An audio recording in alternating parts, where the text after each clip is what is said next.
नमस्कार दोस्तों, जय श्री राम। कैसे हैं आप सब। हमारे YouTube channel Arvind Kumar official में आप सभी का स्वागत है। असम के मुख्यमंत्री हेमंता कुमार बिस्वा को कौन नहीं जानता। जितने ही मुखर ये नेता हैं उतने ही प्रबल भी हैं। दोनों ही तरीके से ये काम करते हैं। अपने मुख से भी ये लोगों को रीझते हैं या कुछ भी कहा जाए, यानी कि उनको कहीं ना कहीं इनमें इंटरेस्ट रहता है। ये लगता है कि ये काम कर पाएंगे और जितने ही अच्छे ढंग से ये बोलकर अपनी बात कहते हैं उतने ही अच्छे ढंग से काम भी करते हैं। अब इनका ये जो व्यवहार है, जिसको हम ये कहें कि मुखर व्यवहार है, वो कुछ लोगों को अच्छा लगता है और कुछ लोगों को एक आंख नहीं भाता, चुभता भी है। क्योंकि सच्चे सनातनी तो ये हैं ही, लेकिन अपने सनातन धर्म के खिलाफ कुछ सुन भी नहीं सकते और ये भी देखते हैं कि देश की तरक्की के लिए कौन सही है और कौन गलत राह अपना रहा है, जिसके कारण ये हर जगह से कहीं ना कहीं किसी एक कम्युनिटी की आंख में बहुत फड़क रहे हैं। इतने ज्यादा फड़क रहे हैं कि उन्होंने कहीं ना कहीं इनके खिलाफ साजिशें रचनी भी शुरू कर दी हैं। अब क्योंकि असम के मुख्यमंत्री हैं तो इनके खिलाफ कुछ भी कर पाना इतना आसान तो है नहीं। अब आपको ये बताती हूँ कि हेमंता कुमार बिस्वा एक्चुअली में किया क्या है इन्होंने। और वैसे भी ये लोग जानते हैं, सभी जानते हैं कि ये हमेशा से कांग्रेस के रहे थे। कांग्रेस से जैसे ही वहां की कुछ नीतियां या ये कहें कुछ उनके हाव भाव या उनके चाल चलन इनको पसंद नहीं आए, जो इनके ये कहे कि कैरेक्टर को मैच नहीं होते थे, इन्होंने तभी कांग्रेस को छोड़ दिया और ये तब से भाजपा में आ गए।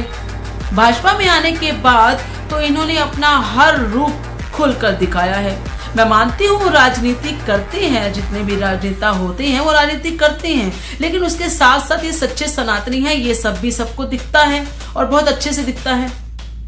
अब आती है इनके राज्य में ऐसा हुआ क्या है जिसके बाद इनको बार बार प्रमुख नेता के रूप में, मुखर नेता के रूप में देखा जाता है। योगी जी के बाद अगर किसी का नंबर आता है सच्चे सनातनी के रूप में, या ये कहें कि एक मुखर नेता के रूप में जो अपनी बात बेबाक तरीके से कह देता है, वो इन्हीं का नंबर आता है।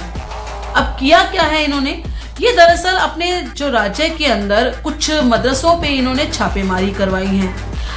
इनका कहना है कि यदि कोई मदरसा अगर अपने जो मदरसे हैं या फिर ये कहे कि उनके शिक्षा के संस्थान है, पढ़ाई के केंद्र हैं, वहां पर अगर वो पढ़ाई करवाने की बजाय सिर्फ धार्मिक शिक्षा दे रहे हैं और मूल्य बना रहे हैं, तो इनसे उनको कहीं ना कहीं ऐतराज है। ये बात खुद इनके मुख से कही गई है। इन्होंने कहा है कि मैं अपने राज्य के अंदर बाबर और औरंगजेब को टाइट करने के लिए आया हूँ। मैं यहाँ मुख्यमंत्री इसलिए बना हूँ ताकि मैं बाबर और औरंगजेब की औलादों को टाइट कर सकूं। उन्होंने साफ साफ कहा है कि यदि कोई मदरसा अपने मदरसों के अंदर मूल्य बनाएगा तो मैं उन्हें फंडिंग नहीं करूंगा। इन्होंने उन मदरसों की फंडिंग भी रोक दी है जहां पर कहीं ना कहीं धार्मिक शिक्षा दी जाती है। इनका ये भी मानना है कि अगर हिंदुओं के गुरुकुल जहां पर शिक्षा भी दी जाती थी, हर तरह की शिक्षा दी जाती थी, जहां से ये कहें कि आर्यभट्ट बनकर निकलते थे लोग,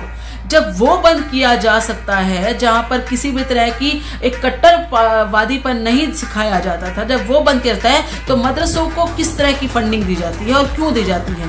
वहां पर हम मूल्य बनाने के लिए फंडिंग नहीं देते। इनका साफ कहना है कि अगर आपको बनना है तो साइंटिस्ट बनिए, आपको बनना है तो डॉक्टर बनिए, इंजीनियर बनिए, जो देश के कहीं ना कहीं हित में हो, जो देश के लिए कार्य करे। हम आपको धार्मिक पढ़ाई करवाने के लिए पैसा फंड नहीं करते हैं। यदि धार्मिक पढ़ाई करनी है तो घरों में करिए। ये इनके विचार हैं, इनके शब्द हैं। आपका इनके बारे में क्या कहना है, कृपया करके अपने विचार कमेंट में जरूर बताइएगा। इस वीडियो को लाइक और शेयर जरूर कीजिएगा। धन्यवाद। जय श्री राम।